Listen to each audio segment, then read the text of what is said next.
Hello, everyone, and welcome to another edition of the Mr. Warren Hayes Show. I am Mr. Warren Hayes, and I'm mad as hell.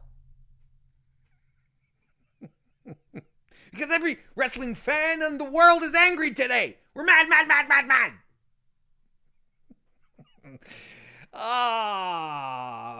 not mad. I'm never really mad. Not at you guys. Not at wrestling for reals. I like to, as the saying goes, I like to talk about wrestling seriously without taking it too seriously. So it's always a good time, right? You have to keep the good times going. But there's a lot of angry people out there. Of course I'm going to talk about it. I'm going to talk about it in a second here on the Mr. Warren Hayes Show, which is recorded live right here on youtube.com/Mr. Warren Hayes every Thursday evening, 9 p.m. Eastern Standard Time. For those of you who are who would like to join, it's a good time because we have, you know what? We have a fantastic live chat who joins in, people who take time out of their day to come and listen to me talk about wrestling on one hand, but then gather together to speak about wrestling amongst themselves as well. It's a very cool, friendly, nice, respectful, opinionated chat, which is populated by great folks like Robert Larry, Tim Traver, how you doing? Brian Payne as well, D-Generation MC. We've got Midcard Maniacs in the chat. We'll also be coming up a little later in the show. We got an interview with Jay. How you doing? Welcome. And thanks for hanging out this early with us. D-Generation MC is here. Mr. Frets as well. Alonzo Smith. Carlos, how you doing? We've got Armbar Audio guys are here as well. I said I was going to say Robert Larry again, but I should mention Robert twice. Robert is a friend of the show. He's here quite a bit. We have Nicole Silver, who's here as well. Bob Aruski making a... John JPQ from no particular angle. It's almost feeling like old homie night here. Ryan is here as well. Ryan W. Throwback is here as well. How you doing? Welcome, everyone. See, it's a good place where everybody knows your name, because sometimes you need to know where the troubles are all the same. You want to be where everybody knows your name. Well, I'm not going into the full lyrics tonight, folks. I'm too angry. Remember? I'm mad. I'm an angry boy tonight. Hey, but thank you all for coming. Thank you all for coming. I'm really excited we have a fun show tonight, and I'm adjusting my camera. Apologies to those who are watching live right now.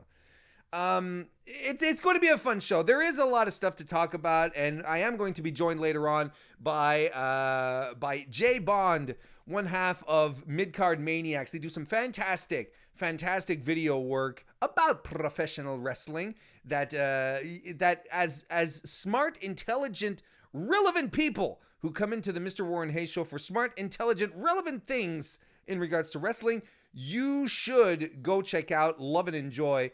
And we're going to be talking about him, and we'll be talking to him about him and his project as well. So be sure to stick around for that. It's going to be fun. You know what else is fun? The fact that y'all are here live, the fact that you're maybe listening to this on your own accord right here on youtube.com/Mr. Warren Hayes. So give the video a like, give it a thumbs up. That's always cool. That's always really nice. If you're listening to this on your favorite podcast application, because the Mr. Warren Hayes Show is available on all podcast platforms as well, or at least the major ones. I don't know about audioearwig.media. Couldn't say that I'm on that one. But if you are, you can show us some love there as well with a like, a subscription, a review, whatever you want to do there as well. That's also fantastic. So you can do that. You can do that to show some support. You can also show support by dropping a super chat right here live, and I will read your question, comment, or thought, as long as it's not offensive, right here on the air. You can also join the Mr. Warren Hayes Patreon at patreon.com/Mr. Warren Hayes. And what's really cool there is that I do every Thursday night a post stream, which is a fantastic post stream for patrons only. So you can all jump in, come join me, and we'll talk some more wrestling. And tonight is going to be I'm extending the cool beans and the warm soda and the hot trash over there because, you know what? I'm probably going to talk about the whole Goldberg thing a lot. So, so there's going to be a lot more there's going to be more stuff to talk about over on the flip side. So come join me. You just have to become a patron of the Mr. Warren Hayes Show. Patreon.com/Mr. Warren Hayes. Go check it out. Go check out the tiers. That's fantastic stuff and a great way to support the show. Another great way to support the show is to buy my t-shirt. It's a good match, you guys. That's what's written on the t-shirt. It's my tagline. It's my thing. It's the thing that people get all excited about when I tweet that out on the Twitter. So go check it out. It's at tinyurl.com/Warren Shop. Kristen Ashley is my favorite person ever. Just wanted to let the audience know that. Anywho, want to say thanks to Tim Trevor who dropped the super chat saying NWA and MLW would be good for me to watch, not watch WWE stuff. Look, NWA is fantastic. It's good stuff. I will admit to not having time to watch MLW, but I've heard a lot of great stuff about it. And I mean, WWE, you know, it all becomes a question of taste at some point. Don't listen, if you want to hear me talk more about Super Showdown Fallout, I'm going to be on the Fightful SmackDown post show tomorrow evening, right after SmackDown. You know I'm going to be talking about it over there. That's going to be something fun. And Saturday morning, this is a lot more fun. No, but it's fun. The podcasts are fun over on Fightful. Sean and I always have a good time. So do come check us out. But you know what? Saturday morning, though, hey, we've got AEW Revolution this weekend, this Saturday, and I'm going to do a prediction show this Saturday morning, as I usually do, right here on youtube.com/MrWarrenHayes. And I'm going to be joined by the fellows from Armbar Audio, who are a couple of guys who have their own podcast. They've been going at it for about a year now. They're working hard. There's some cool dudes. And I think you need to come and listen to them. You need to. It's my pleasure to have them on the show. It's going to be a good time going over what could potentially be an awesome wrestling show this Saturday. So be sure to be here Saturday morning for the prediction show right here on youtube.com/MrWarrenHayes.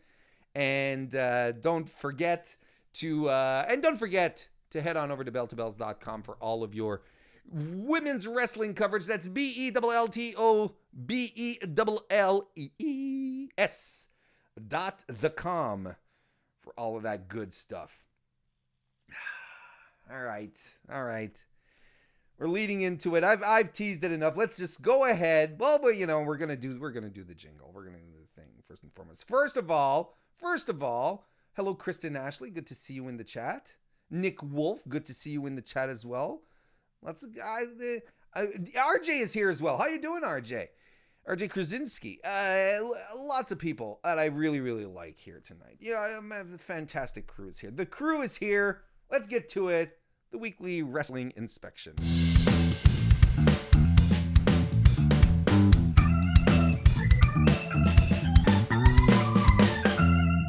Thank you again, Ben Parizet, mod extraordinaire, to have composed that funky little ditty right there for the weekly wrestling inspection. Let's just go to it.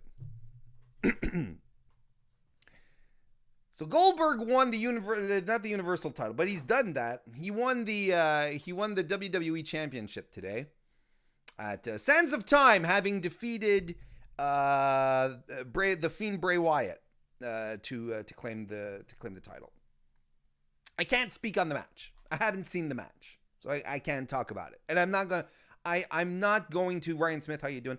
And I'm not going to. I'm not going to watch it either, because I don't care about the Saudi shows, and these types of situations make me care even less about them. This was super duper extra lame, and I'm not even mad all that much. You know, I said I've been playing it up, saying I'm angry, but I'm not even all that mad. I'm just confused. I'm disappointed in WWE, but I'm not angry. It's just there's so much to unpack out of here. The Fiend. Let's start with The Fiend. The Fiend was the hottest thing in professional wrestling in 2019. I think there's a distinct case to be made that as far as maybe outside of the formation of AEW, there hadn't been really something that captivated the fans like the creation of the Fiend gimmick. The whole Bray Wyatt Firefly Funhouse. And here we are, relatively 6 months after the Fiend had its first matches, and it's effectively been neutered and done. And I had been pointing this out. Loyal viewers of the show will attest. I had been pointing this out as we've been moving on, that they had started to normalize the Fiend, not making him a figure of fear, this insurmountable final boss. No, you had Kane 1 week sort of turn around when the Fiend appeared in the ring and said, I knew you were there, or something like that. And then Goldberg doing the same thing last Friday. It started taking the mystique away. And now this is where we are with the Fiend. This is where we are with the Fiend. He's just a guy now. He took 11 million curb stomps, still kept getting up. He'd stand right back up, but it took one sloppy as hell jackhammer to put him away, which was more like a spinning power slam than a jackhammer, for all being honest with each other. Dendy Bar, how you doing? Welcome to the chat.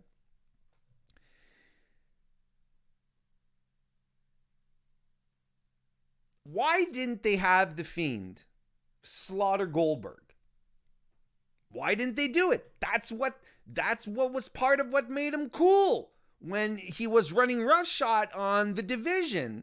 In the men's division, he'd just pop out of nowhere and he'd mandible claw a dude down, and like Jerry Lawler, like, and that's what made him special. Ooh, yeah. You just come out of nowhere and you didn't know what was going to happen, right?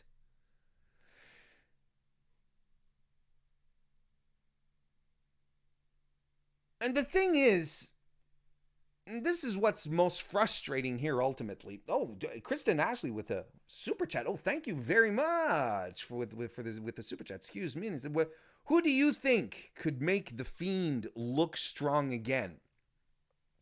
WWE Creative could make the Fiend look strong again. It didn't take much. It doesn't take all that much brain power to know what made the Fiend work, make him terrifying. They did it before with The Undertaker years ago. They could essentially have emulated that template and continue on that path. Again, this is something I've mentioned a few times on the show. All you really needed to do was ensure that he was still frightening, that he was taking out dudes, that people would cower in fear when he would appear, instead of being like, no, I'm not afraid of you. That's how you should have and could have kept him strong. They should have not put the Universal title on him, because that was pointless. It was pointless to put the Fiend in that kind of position, because the Fiend didn't need a title to be over. He was over without it. Didn't need the championship. The championship could have been used to put other people over. At this point, it doesn't matter who they pair him against. It's what they do with him. Because he's a character. He's an attraction. And it's how you handle the attraction moving forward that will make sure that he stays strong or not, essentially. Daniel Price, how you doing? Welcome to the chat, Daniel.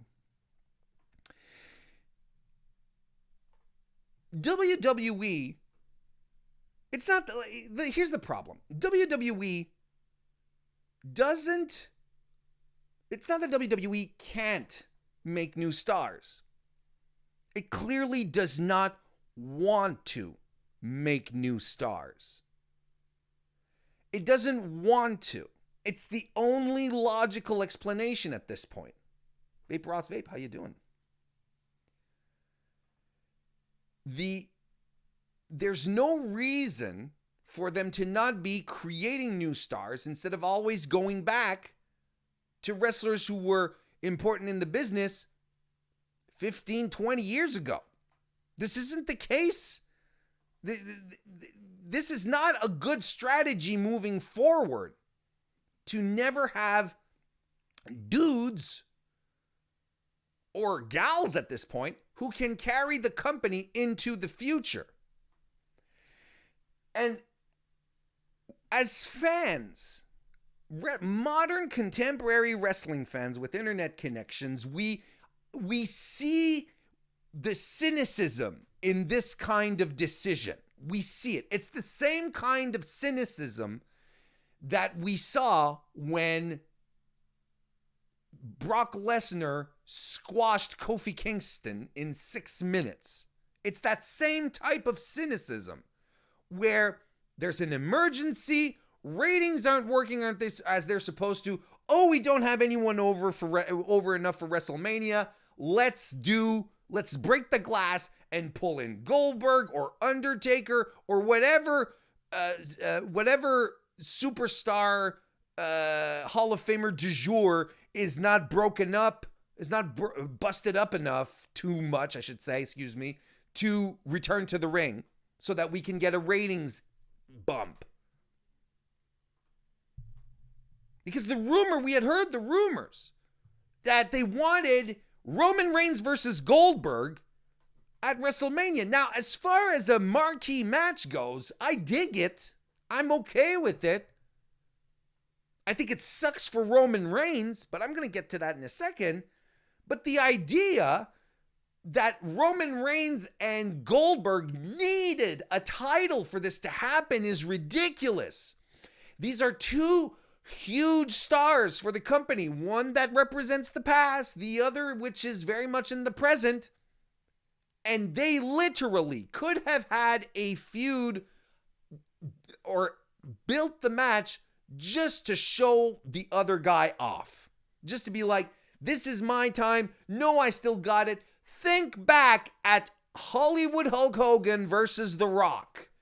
There were no titles involved in that match. And did we need a title? Of course not. And this could have had maybe not the same type of volcanic allure that goddamn Dwayne The Rock Johnson and Hulk Hogan could have together in a ring, but it does have that same value to wrestling fans and still has that marquee appeal without the need for a title. Then you use the title to put other people over. Oh, yeah. We got a super chat. Good timing, Nick Wolf. Thank you very much for the super chat. It says Goldberg is now the biggest heel. Reigns will get cheered. Much to Goldberg. I agree. Much to Goldberg's chagrin, who wants to be a superhero for all the kids. By God.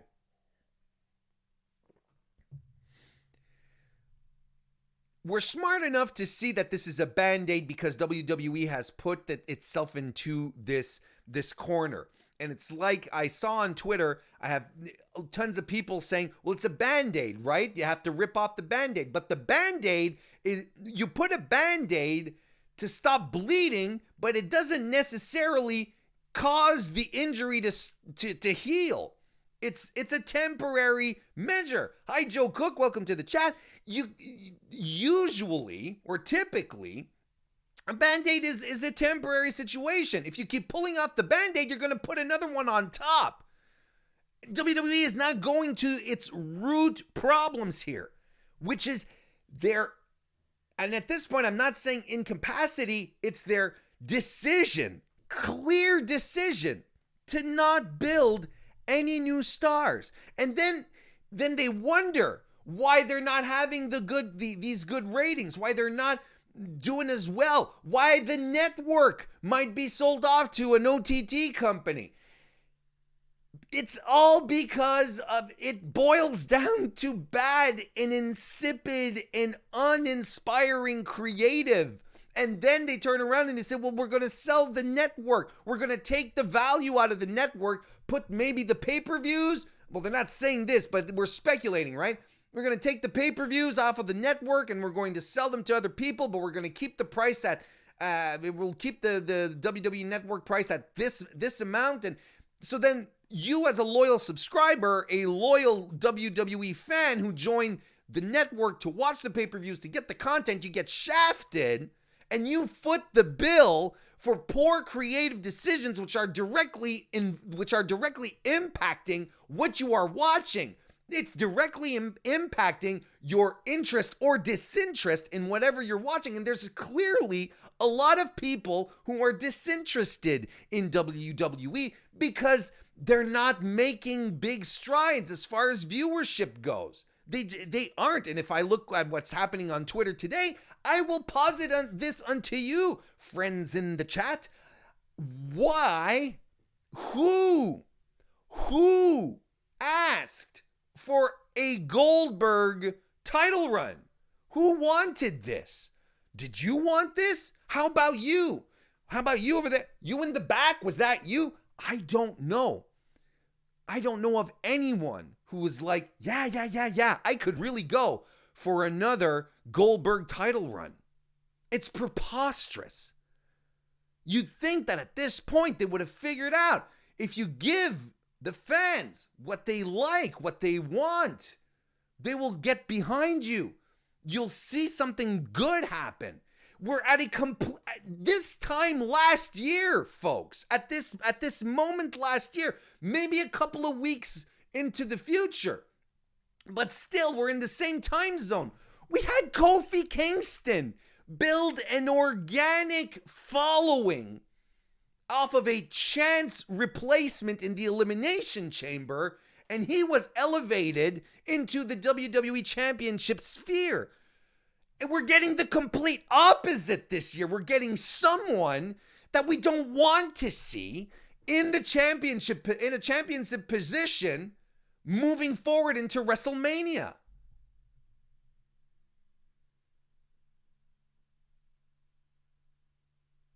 I legitimately feel bad for Bray Wyatt because there's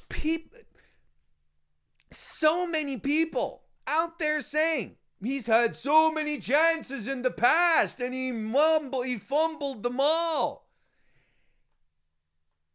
Bray has been an outstanding soldier for WWE. Yes, he's had these very creative gimmicks, but he's always stuck to whatever creative hands him. Now, if you think that the Eater of Worlds gimmick that he had 2 years ago was on him, that it bungled because of him, you are incorrect. That means there is a level of how creative works in WWE that you don't quite grasp. He got fed these things. He was told what to do. The Firefly Funhouse, from everything we've understood, was all him pushing for this to work. Being able to have a chance to do it. You know who didn't expect this to catch on and said, sure, do whatever you want? Vincent Kennedy McMahon. Vince McMahon never thought the Firefly Funhouse would catch on because it was weird to him. He didn't get it. But then, lo and behold, Bray Wyatt becomes the top merch seller in WWE, so then it becomes Vince's project. And then what happens? Well, he suddenly goes into Hell in a Cell and has a shit match, and then becomes champion in Saudi Arabia, and all the mystique just washes away with every match that goes forward. I'm not saying that Bray Wyatt is a Kota Ibushi in the ring, but he's not a bad wrestler, and he is definitely not a terrible he's a terrible worker, Plus, as far as a creative type, a guy who can do it all, if you believe that the Firefly Funhouse segments worked, and they worked well, it's because of Bray Wyatt. You imagine saddling anyone else in that position. You cannot anymore, because he was exactly the perfect person to do that wild, absurd role. I don't see anyone else who could have pulled it off so successfully. It was exactly like asking Tennille Dashwood to become Emelina. It didn't work. It wasn't in her personality, and it failed. This is the complete opposite. He's such a talented guy. The whole Fiend worked. The whole Fiend Firefly Funhouse worked because of him. And ultimately, and since we're talking about people I feel bad for Roman. I feel bad for Roman. Roman's been stuck in the same rut for the past 8 months. It boggles my mind, folks, that they have nothing better for Roman Reigns to do than to have feud with Baron Corbin over and over and over again. Did you see? We're getting Corbin versus Roman tomorrow night on SmackDown again. Did you see that get announced? Do you know? Do you understand how frustrating it must be for Roman? And then his next feud is all likely going to be him winning the Elimination Chamber and feuding with Goldberg. That's going to be the match for WrestleMania? And they're booking Corbin and Roman again. They're out of touch. They're just completely out of touch. They think they understand their fans, but they don't. And this is going to lead me into talking about Bianca Belair, because that's something else I wanted to talk about. But it's a perfect segue with what we're discussing right now. Bianca's another example. She comes off a hot performance at Royal Rumble. Everyone is talking about her. You have people going nuts on social media about her. And then what do? They put her in a feud with Rhea Ripley, and we're like, well, that's cool. Another shot at the title. But then they pull the double whammy on her. She's the first opponent against Rhea. And Rhea's super hot, like ungodly hot. Of course, Rhea's not going to lose the title on her first defense. But then the second whammy is when they set up a feud between Charlotte and Rhea for WrestleMania. And Bianca ends up with the short end of the stick. Again. She had 2 shots at Shayna Baszler and it didn't work out. She gets another shot, it doesn't work out. And not only doesn't work out. That was a mouthful. Not only does it fail for her, but they completely neutered whatever momentum she had started to build. Imagine. Look at the parallel. Look at what they did with Keith Lee. Keith Lee has a fantastic Survivor Series. He's in the ring with Brock Lesnar. He almost eliminates him, and Brock Lesnar sort of gives him the, wow, this is a big guy kind of respect look. And from that momentum that Keith Lee built during Survivor Series, Royal Rumble, they put the North American title on him, because you know what? That's what you do with momentum. That's how you build your new stars, right? And Bianca, instead of capitalizing on the fact that she set a record for the most eliminations in the Royal Rumble and being a strong, powerful athlete, nope. Have her lose to Charlotte on NXT TV. No triple threat at WrestleMania for you, young lady. It's ridiculous. And when I say that WWE is out of touch. When I say that they are out of touch, you look at the reactions Bianca gets. You see the reactions that she gets from people of color, from younger viewers, or just younger people who don't necessarily watch wrestling, but who see this fresh face, this black woman in a strong, confident position where she's whooping people. She has this attitude about her, this energy about her, that I will agree that 45-year-old white men, guilty as charged here, maybe don't quite understand, but should at least look at the reactions that she gets from the fan base, from people who might get excited about it, who aren't necessarily the same people who are sitting over the table around the table all the time.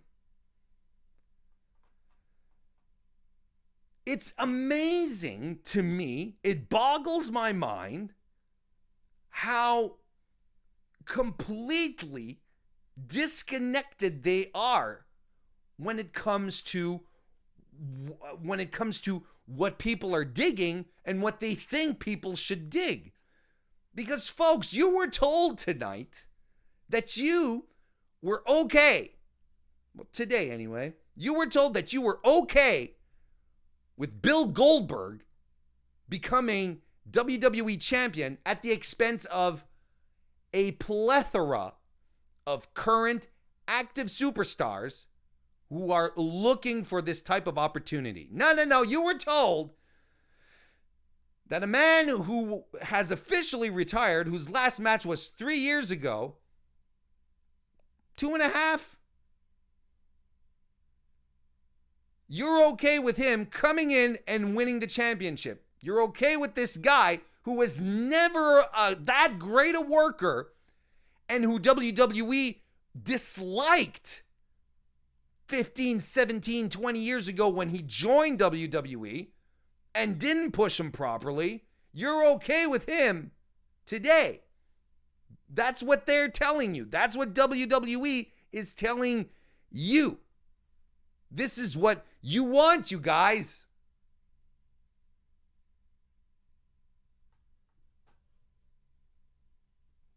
It's just absurd. Thank you, Vape for the super chat saying, Amen, Pastor, preach it. Well, I'm just speaking from the heart. What can you say? So enough about that. Should we finish off with some cool beans? I'm going to have a lot more to say on the about other stuff happening in wrestling on the post stream. Be sure to come and join me. Join the Patreon. Patreon.com/MrWarrenHayes. But I'm going to counterbalance this, and I'm going to talk a little bit about Kenny Omega versus Pac from last night on AEW Dynamite. AEW has been firing on all cylinders, as the expression goes, since coming back in 2020. Since the Christmas break, they have been outstanding. Rob Wilkins, Nerdy Mark, how you guys doing? Welcome to the chat. And last night delivered unto us a 30-minute Iron Man match by two of the top athletes in our business. And by God, did they deliver.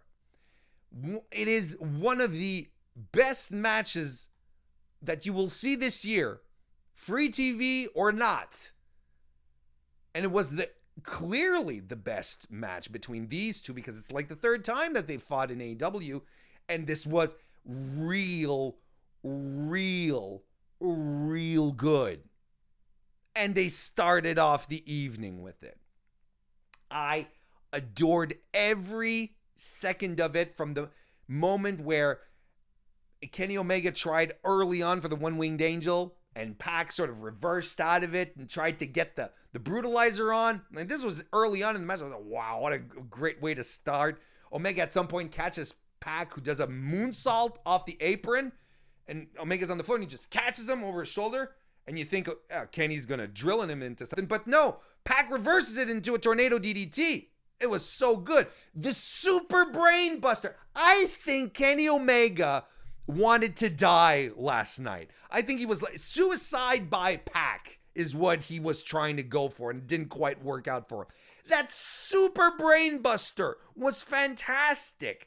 I loved just the little things too. I mean, of course, there was the Falcon Arrow off the apron to the floor. Jesus Christ! But the little things. Pac gets a snap German suplex. He throws Kenny into the ropes. What's him into the ropes? And as Kenny is bouncing off, whomp, hits a snap German off of him. The timing on it was spectacular. And I love this story. I love that. Look, this shooting star pressed through the table, but the story was so good. Pac being like, I can't put this son of a bitch down.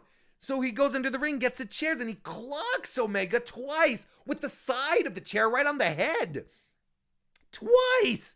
Of course, that forces a DQ, but Pac is really smart. He's like, look, I'll knock him out here with the chairs, take the first L, but then I'll be able to score 2 other L's because I'm going to kill this son of a bitch. It was so good. It was so fantastic. If anyone was on your timeline saying, I didn't like this match, I think you should question your relationship with that person. I think it's either a question of, maybe we've grown apart. Maybe maybe we should part ways. Maybe you should block me. It could be that simple. Honestly, you have to be a severe nitpicker to dislike this match. And I know, look, if you guys watch the Wednesday, and I'm saying this, but if you watch the Wednesday Night Wars podcast on Fightful last night, Alex Pulowski, God bless him. I love Alex, I really do, and I have no ill will. But he said, I didn't like the ending that much, and I sort of tore into him. But it's all in good fun. Honestly, if you didn't like the match, it's not that big a deal. I don't want to sound preachy or like, this is here's your gatekeeping moment, folks. If you like wrestling, you like this match. It's none of that. I'm just, but it's the kind of match that makes you love pro wrestling. It's the kind of match where you look at it and you're like, it had all the elements. It was so good. And the ending where Kenny Omega had to use both Golden Lovers finishers. He had to use the Kamigoye and the One-Winged Angel to put Pac away. Brought a little tear to my sentimental heart, that one. If you haven't seen it, if you haven't seen this match, you need to go seek it out. This is Warren Hayes telling you, take time out of your day to go watch this match. Even if you don't like AEW, even if you don't like Dynamite, just go ahead. Just enjoy it for what it is. It's a fantastic, fantastic moment of professional wrestling. That's it. And honestly, if you didn't like it, I don't mind. It's okay. I still love you. I'll still, be happy when you pop in the chat and so on and so forth, because all tastes are relative. I'm not going to sit here and say, you should watch this. No. Just being silly. Jay Kearns, how you doing? You're coming in just as I'm done with the weekly wrestling inspection.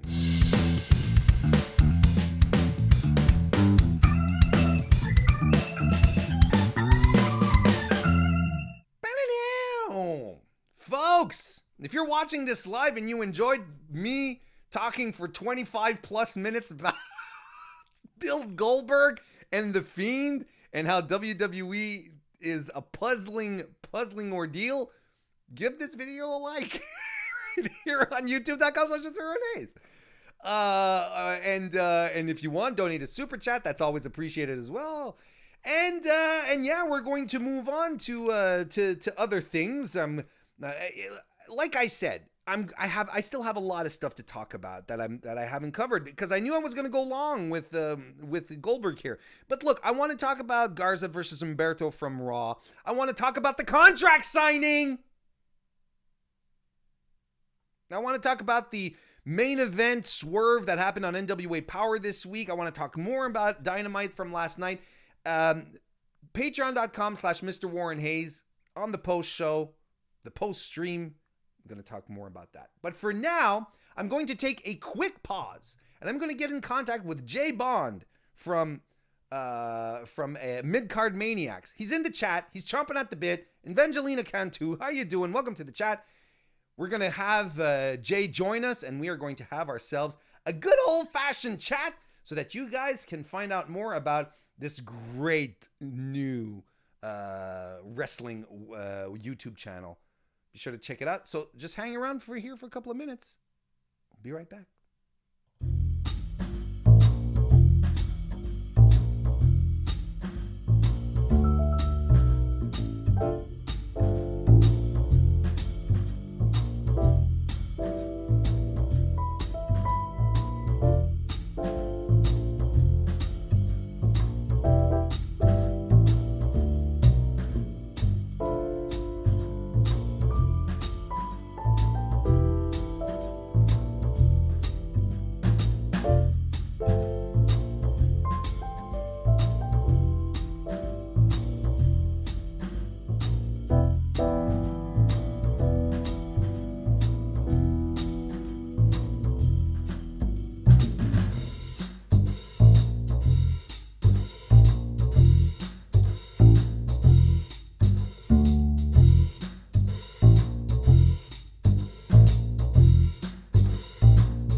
Ladies and gentlemen, we're back again here on the Mr. Warren Hayes Show, and I am joined by none other than Jay Bond. He is one half of the Midcard Maniacs, a fantastic YouTube channel that recently launched. No, hang on, don't do the humble thing. Hang on a second, I'm putting you over. They have a fantastic YouTube channel that you can find at youtube.com/Midcard Maniacs. They do lists, they do all sorts of stuff. Look, we're going to talk about it. I'm not going to spoil everything right now, but Jay, I want to thank you very much. Hey, thanks for having me. It's my pleasure. It's my pleasure. Of course, look, full disclosure, I found out about you guys because Kristen Ashley writes for you. And, yep. You know, viewers of the show know what my relationship status is. I wasn't 100% on that earlier. No? When you were calling her out in the chat, you're like, "Oh, hi, Kristen Ashley." I'm like, "Oh, so they don't acknowledge it." Okay. No, we do, but she, of course. So she told me about you guys. Looked at your stuff. It was fantastic. Tell me about Midcard Maniacs. So how did you get the idea to do this? Why do it? Jay, tell us. Okay, so basically, me and my co-host John, we run a horror movie channel called Bloodbath and Beyond. And we've been running that for probably like 6 years now. Really? And we've been longtime friends and absolutely love wrestling. John has stuck with it for a long time, but I only recently got back into it after missing like a whole decade, basically, within the last 5 years. Mm-hmm. And we wanted to bring more wrestling content to our horror reviews, but there wasn't the place to talk about wrestling. Like we slip in the odd memes, and you know, people in the like the chat, they love it, but not everybody quite gets it. And I'm like, you know what, there is some crossover here with the horror, but I'd rather just have like a completely different channel where we can talk about whatever, do some fantasy booking, do lists that are strictly wrestling, and not have to always do horror and wrestling. Sure. You know, like we do reviews of horror movies that feature wrestlers, and we have a bunch that's going to help with cross promo, of course, for Midcard Maniacs. But like, we just love wrestling, and why not have another place to do it? Like, talk about it, you know?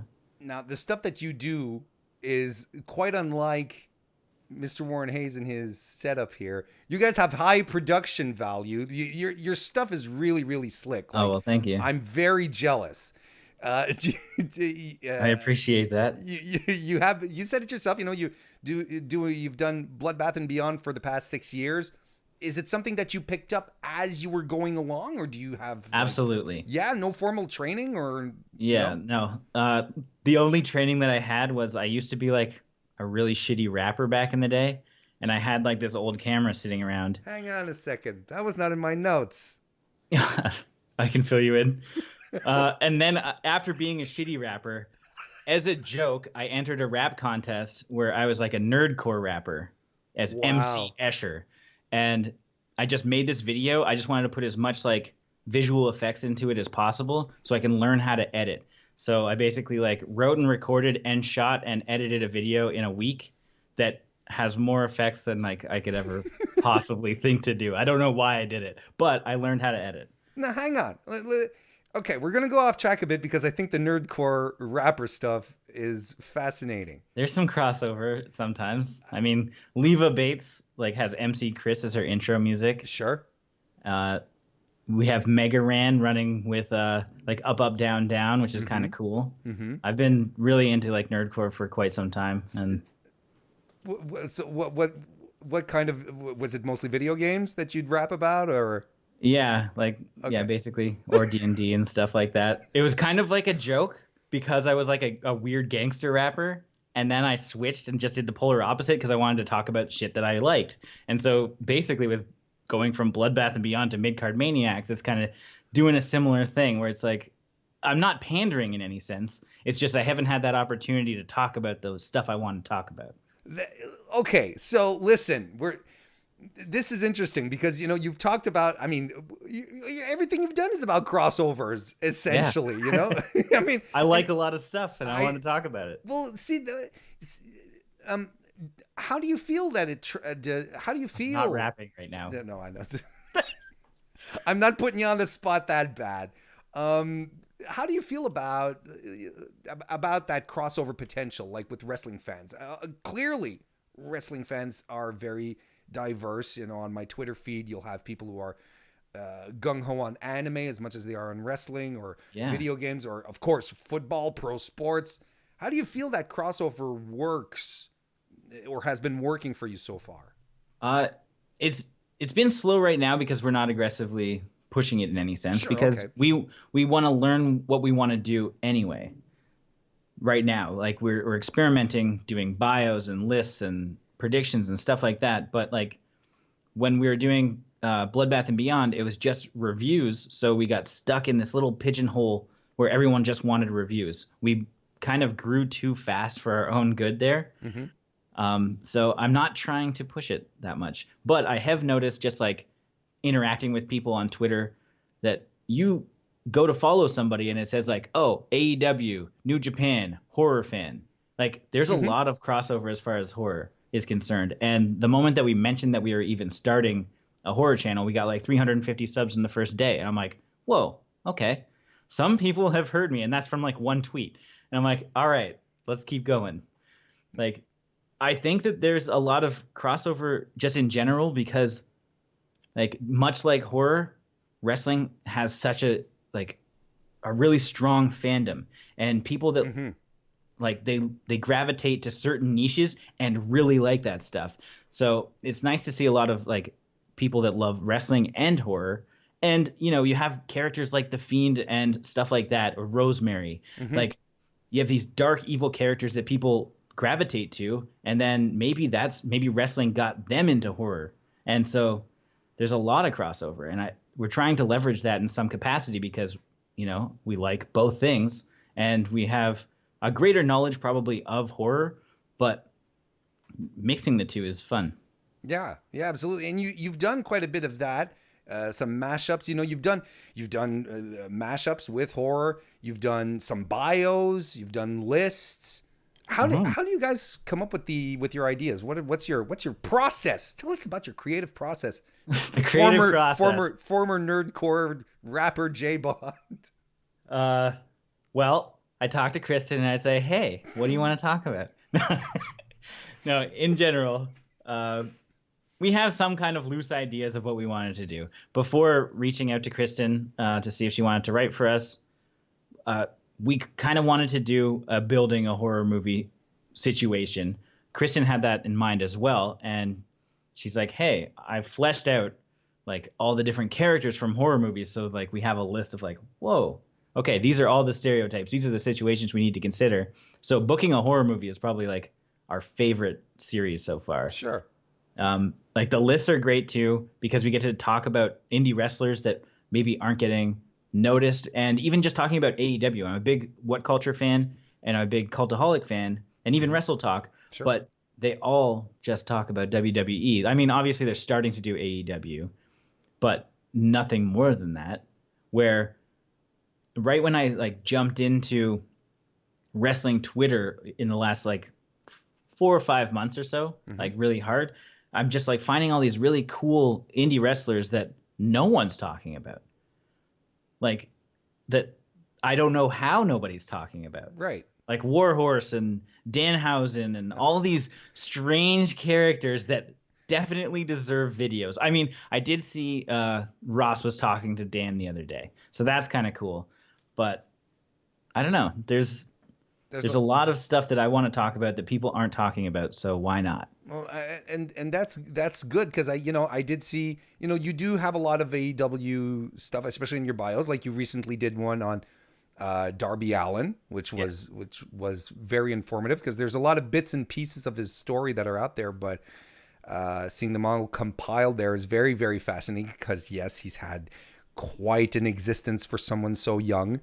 And see, you're talking about, reaching out to other and to talk about other, more indie wrestlers, maybe different promotions. Do you think that's a direction that you want to really dive into? Yeah. Yeah, it's definitely where we want to go. Obviously the main focus right now, because there's not a massive amount of coverage on YouTube, especially, is AEW. Because much like me, who kind of fell out of love with WWE, and I can see that starting to happen again. It's cyclical. With the uprising of AEW, it was basically my first like experience finding out about a lot of these wrestlers. I mean, like I mentioned on Twitter, like I just found out about Lance Archer from Wrestle Kingdom, and that's only because once AEW came up, I'm like, who are these people? I need to dig into this and figure it out. And then so I'm like, well, I should write bios about people that are just like me who only knew of WWE. And the other stuff exists, but there's so much going on that it's hard to just kind of jump into and understand who everybody is, what their role is, and have they been in WWE? Maybe I just didn't know because they changed their name or something. Which is the case for Lance Archer. Right. Which I also just recently found out while looking him up when he signed with AEW the other day or yesterday. Right. And so I think there's a lot of people that are in a similar situation who are interested in AEW that maybe haven't really jumped over yet because maybe they've seen a match or two, but there's a lot of everyone is new. Like they've got the 4 people that they know from WWE, and that's about it. So, well, that's interesting because I know there's a lot of wrestlers out there who would benefit from having a little extra exposure like that, and you're right. And that's the good part about AEW or any. One of the good parts of AEW is that, like you said, you've been out of wrestling. WWE sort of disenchanted you. You come back, you see this new promotion with a bunch of new faces, new styles, new body types at the same time. Because it's not just big meat guys. Nah, you got guys like Darby Allin who don't quite fit any mold. Or let's not even talk about Marco Stunt. Exactly. But it's super interesting to realize that there is a whole underground of this because at the same time AEW doesn't hide from its indie roots. It sort of wears them on its sleeve and understands that the indie circuit right now is really a farming system for them. They have to embrace it. They're not afraid of it, so that's really cool. And there's no gatekeeping to be had here. If you come back and you dig what you're seeing, that's fantastic. So I like the mashups. The mashups were good. You did one You did one where you booked a horror movie with wrestlers. You had like the jock, the virgin, the angry teacher, which was a lot of fun. Are we going to see more mashups of the kind? Absolutely. Yeah. We want to make that like an ongoing series because it is something that I think appeals to a lot of people that doesn't exist. Like that simply does not exist on YouTube. I've done I'm like, this is something that I would want to watch. So why not just do it? Like if we know both categories, like why not make this ourselves? And fantasy booking is always fun because why not? Exactly. That's what you did with what? That's like most things. It's just like, cause why not is like the answer to basically everything. Because why not? Because if it's fun, why not do it? And you did it with Brody Lee as well, who's being heavily rumored to be heading over to AEW, so that's a lot of fun. We'll be at that show. I hope it happens. You're gonna be there? Yeah, I really hope it happens. Next week. The 18th. The 18th. Okay. Yeah. All right. Maybe Matt Hardy will pop up. You never know. We'll see. Well, I think it's really cool. I think there's a lot of good stuff to be put there because you guys really work hard at it, clearly on a level that I am not there yet, and I like the mashups. I think they're a lot of fun. Then why don't we flip this then? Why don't we have a little fun here in chat? I want you to get in on this as well. Like I said, the video you did was a mashup. Let's book a horror movie. Basically putting wrestlers in horror movie tropes. Mm-hmm. Jay, let's book a wrestling card with horror movie icons or characters. Not just villains. Okay. Not just dudes. Women, bad guys, good guys. Morally ambiguous guys. There's a lot. I know. There's a ton. I know there's a ton. Holy shit. So let's have a little fun with it. And Chad, I want you guys to get in on this as well. So let's start off. Let's see this like a nice little tight little takeover card. Okay. Let's say the first match of the evening is the grudge match, 1-on-1 grudge match between, and we can go crossover. We can go wild here. Okay. Well, hold on. I got this already. Oh, you have this? Grudge match makes sense, and there's already a movie based on it. We would go Grudge, so the Ju-on character, Kyoko versus Samara or whatever her name is from The Ring. I forget her actual name. Damn it. I don't watch paranormal movies. You mean the Japanese? Because it's Samara, right? I think it's Samara. Yeah. And Kyoko. Which, like, there is that movie came out like last year, and apparently it's wild. It's like actually like them fighting a bunch of times. Wait, they actually have the movie between the two? It exists. It's called Kyoko versus Samara or something. Yeah, that movie exists. So it's like Freddy versus Jason, but like probably better. But like Japanese crazy. Okay. I kind of want to see that now. And so for a grudge match, that's the only thing that makes sense to me. That'd be really cool. I like it. Okay, that's very good. Let's move on to a fatal four-way. See what I did there? Fatal, nice. Yes. A fatal four-way. No disqualifications, pinfall submissions, or death. Oh. That just makes sense. Yeah. But what are we doing? Are we doing the villains? Well, we're not going to put mortals into a match with, or could we? I guess if we just wanted it to be a squash match. Sure. I mean, throw Freddy Krueger in there with a bunch of sleeping people. Well, okay. All right. Well, let's make it. We need to have some rules here. Okay. Let's say fatal four-way. Paranormal villains. Let's do that. Let's say it's only paranormal villains for this one. Okay. So let's say, or hey, hang on a second. How about, wait a second. What if we get Jamie Lee Curtis and I'm drawing a blank. Sydney. Exactly. Scream? Yes. We can do that. From Scream versus Oh well, no, that would actually be. You know what? That would actually be a really good tag team match. Sydney and Jamie Lee Curtis versus Ghostface and Michael Myers. Okay, fair. They can get out, but like, I think it's going to be a count out regardless because they're just going to run for their lives, which they've done for countless sequels. Yeah, but hey, both Sydney and Jamie Lee Curtis at some point they stand up for themselves in the movie. At some point they do like, look, I had it up to here, right? That's very true. I don't know how they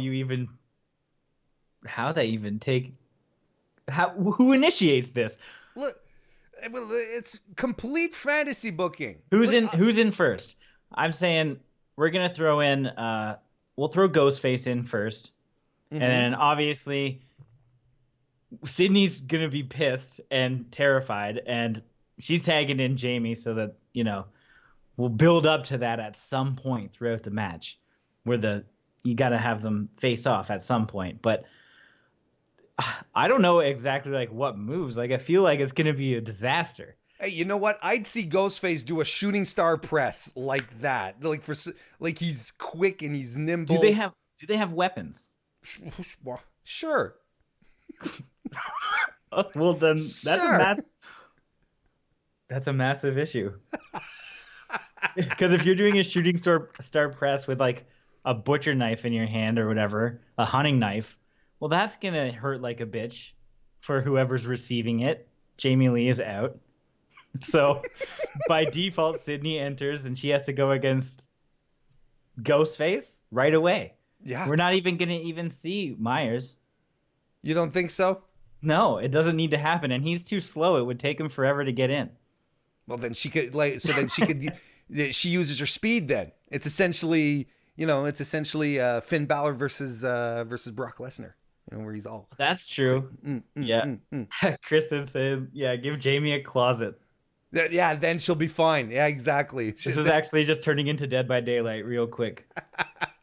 Just hang out in there for a minute, give her a knitting needle and a hanger or something, and we're good. We've got Throwback in the chat who says, "Let's do a 3-way tag match: the crew from Devil's Rejects versus the crew from Scream." So I think Devil's Rejects is just too fucking crazy. Yeah, no, you couldn't predict anything. Baby would convince them all that they love her, and then Otis is just gonna murder them. First he's gonna cut the most badass promo you've ever seen because he likes to talk. Mm-hmm. And then that's it. And Sid Haig can do whatever. He can just kick around. And I guess that's the Devil's Rejects. I don't know if you've seen 3 from Hell, but they've introduced another one. Oh, there's another member of the family. It is. Because no, I didn't see that. But I won't spoil anything. Yes. Okay. All right. Let's. Candyman versus Victor Crowley would be awesome and the most violent. I would love that. Yeah, Candyman versus Victor Crowley. That'd be nuts, right? Yeah, Victor Crowley would probably dismantle Candyman, but Candyman has like something else going on. Like I don't know. That would be an interesting one. I'd have to really think about that. But there's one that I've always wanted to talk about. Okay. And it's definitely a mini match that was just dropped in the chat. Chucky versus the Leprechaun. We're gonna have a minis title on the line. If we're making this a big ass spectacle, we're getting in there. And I mean, it'd just be a series of one-liners for like 5 minutes. And it would be glorious. I don't know. I genuinely don't know who would win in a battle. Chucky is nearly undefeatable. Mm-hmm. And Leprechaun can do basically anything he wants. So Leprechaun would probably have to come up with some kind of illusion that whatever Chucky really, really wants. But what does Chucky want? I don't fucking know. No one knows. No one knows what he wants, really. And you can cut him into bits and he just like forms himself back together. I mean, he's got a whole TV show coming out soon and he's already been in like 8-9 movies. Yeah. What the hell's going on here? Plus he has a girlfriend. Which is dope. I love Tiffany. Tiffany is the best. Oh, so he has a valet. He has a valet. That's right. Unless we have like, no one's coming to Leprechaun's rescue. No, Maybe we could throw in like the regular Leprechaun, and then also Swoggle comes out because Dylan also played the Leprechaun in Origins. Or, you could do like he did. Yeah. Okay. He doesn't look like, he just looks like a weird goblin. It's a bad movie. Or you could do like you could cross over this a little bit, have like Troll come out, Troll, or maybe the Ghoulies. The Ghoulies would be cool. I would do Ghoulies versus Critters if I was doing that. Yeah, or Ghoulies, Critters, and Gremlins, and that would be like basically every AEW match, like three stables.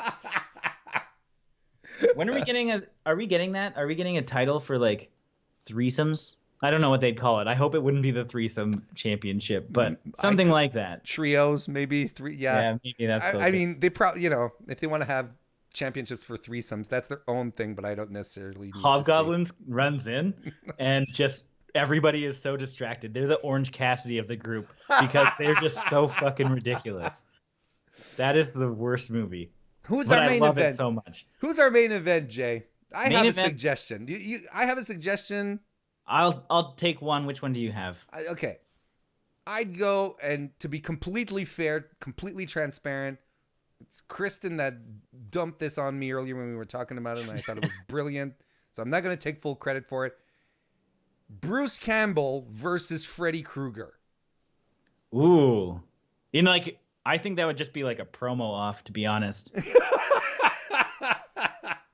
But I mean, look, you have the star power, right? You have two virtually invincible guys. I know one's immortal, the other one's a supernatural comedian. But I think as far as a marquee match, something you want to see. Oh yeah, everybody's coming out for Bruce Campbell. Sure. And like Robert Englund, so it could be both things. Like, what is it? Is it Robert Englund turning into Freddy Krueger at some point? Because I feel like it's unbalanced if you saw that on a billboard. I'm gonna be honest. Brucey would find a way. But I would definitely show up because, yeah, Bruce is gonna win. Only because they're trying to put him over for the fans. Yes. Like, everybody loves him so much, and he wears a suit, coming to the ring looking like Bruce Buffer all the time. Probably. That's true. Like, he's a dapper fellow with the lines, and when needed and when pushed to his limit, he'll like look to the crowd like Stone Cold, throw his chainsaw arm on in slow motion, and just goes for the kill. I think it would be awesome. It would be great. See, it books itself, man. It's Hell fantastic stuff. That would be amazing, actually. I really want to see that. Kristen in the chat actually says, or Freddy Krueger versus Ripley from Aliens. Ooh. Yeah. I think that would be awesome. She'll flamethrow the shit out of him, and he's already burnt up, so he just gets a little more crispy. It would be awesome. Do you have an idea for a main event? I would have gone with, I don't know. I wanted maybe like a Jason. Jason has to make an appearance on the card. Absolutely. He's my right-hand man. I got his last name on my forearm. Voorhees, look at that. I got Myers on the other one, so that would be my ideal matchup. But I don't know who Jason. I think I want to see Jason versus Victor Crowley. I think that would be amazing, and because like Kane Hodder plays both of them, so that would be hilarious. That'd be yeah. There would be that level to it as well. But Michael Myers versus Jason Voorhees is a main event anywhere, anytime. Absolutely. It'd be big. Like, people would go. Like, you see that on a billboard, you're going. Sure. Absolutely. Yeah. A lot of people calling for Hellraiser in the chat. Who would you have Pinhead do? What would you have him do? Guest timekeeper. I would do Hellraiser versus the Djinn from Wishmaster. That's who I would do. Because they both kind of play with different realms and can fuck with each other's heads a lot. Wishmaster is kind of obscure, but it's brilliant. If you haven't seen it, you need to watch it. Much respect. At least the first two. Okay. Much respect to that, because I'm not quite sure. I love me horror movies. I'm going to tell you, I like my type of horror movies where there's cults. Okay. And where bad things happen to children. That's my kind of horror movie. And unfortunately, when bad things happen to children. Yeah, you know, like Pet sacrifice. Cemetery, Omen. Yeah, that kind of stuff. You know, what was the one? Kristen will remember the name. The one that we watched one night and she really didn't like it, but like a found footage movie where it's in a British church. They're like paranormal investigators. They're going there to debunk that there's. Oh, I don't watch those. That's my co-host. That's his fucking bag. God, I don't know. I love that movie. And then they end up being digested at the end. It's fabulous. Oh, by the woman. I've only seen the GIF of that. No, it's not By the Woman. It's not that. Taking Deborah Logan? Nope. Nope. Hmm. So there's another movie where people get digested at the end. That's my speed right there. Jay, this was a lot of fun. I'm really glad you came on, and you guys do fantastic work. Plug away. Let everyone know before we sign out where they can find your stuff. All right. Once again, I've been Jay Bond. Check me out at Midcard Maniacs, basically on Twitter. We have an Instagram. Don't bother about that. But it's just Midcard Maniacs everywhere. Check us out on YouTube mainly. And we post currently on Thursdays, but I'm trying to figure out a better workflow so I can balance Bloodbath and Beyond, which you should also check out on YouTube if you like horror movie stuff. We do 2 videos over there every week. And we're only going to continue to drop more and more content as we can figure out the proper workflow. And talk with me on Twitter. Yeah, absolutely. Jay's fantastic. Look, honestly, guys, once you're done here, do me a favor and go subscribe to their stuff. You won't regret it. It's quality stuff. If you like what I do here, you're going to get your mind blown with what they do. My God. Former nerdcore rapper Jay Bond, thank you very much for joining me. Oh, yeah. Check me out at The Real MC Escher on YouTube also. There's a couple videos where you can check out there and see me rapping my ass off. I know what I'm doing immediately when we're done here. Thanks again, Jay, and thank you everyone for joining me this evening. Remember to come and join me just right after the show here so that we can over on patreon.com/MrWarrenHayes talk more about wrestling, stuffs I liked, stuffs I didn't like. And otherwise, Saturday morning, 11 a.m., the Armbar Audio guys will be joining me for AEW Revolution predictions. Can't wait for all of that. So in the meantime, thank you everyone for tuning in. And I'll see you next time.